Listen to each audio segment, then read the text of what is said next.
Hi, I'm Bethany Wallace, Content Manager for College Recruiter. At College Recruiter, we believe every student and recent grad deserves a great career. We create a quality candidate recruiter experience. Our interactive media solutions connect students and grads to great careers.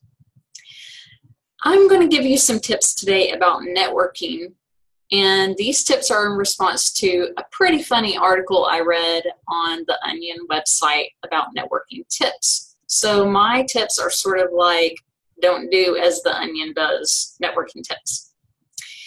The article had several tips. I'm just going to give you 4. So I picked out my favorite, or least favorite. The first one is that first impressions do matter. And I do agree with the Onion about this. However, I don't think that you need to use hand sanitizer after shaking someone's hand. That's terrible.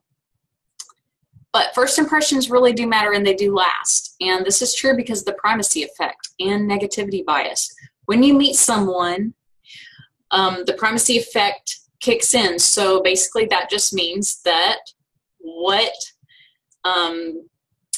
you see or hear or notice first sticks in your mind and lasts.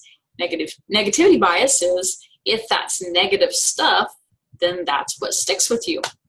So you want to make sure that as a job seeker and as someone who's going out and networking with others, that you do your part to make sure it's something positive that sticks with the other person and that their first impression of you is a positive one.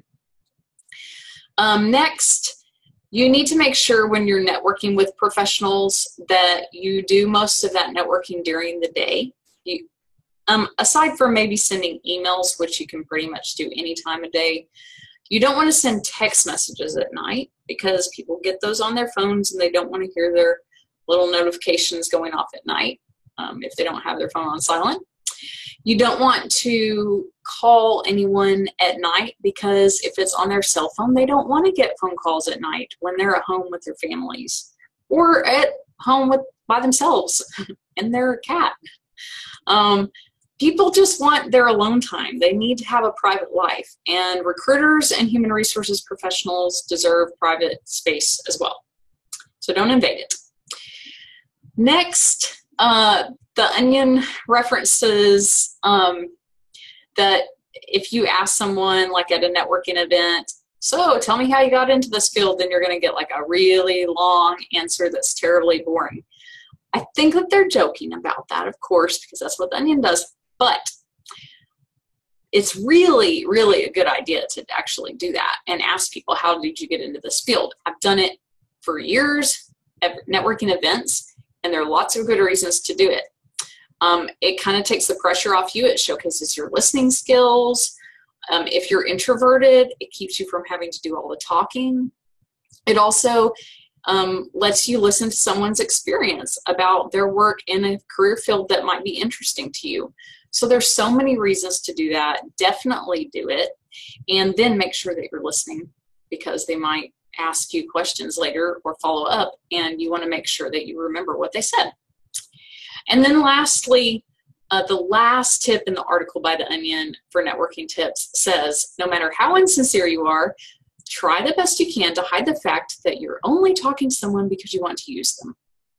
Well, that's really good advice, actually.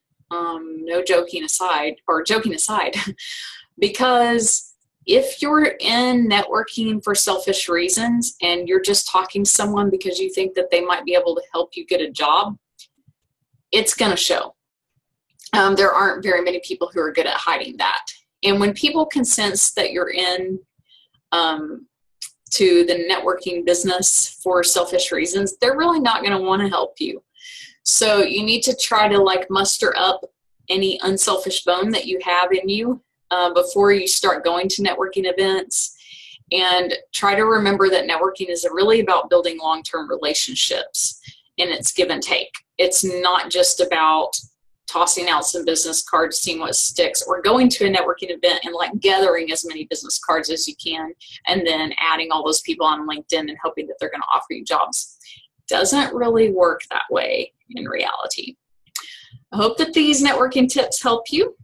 and that you have the best luck in your job search as a result of following all our great advice on collegerecruiter.com. You can also follow us on social media on LinkedIn, Facebook, Twitter, and on YouTube.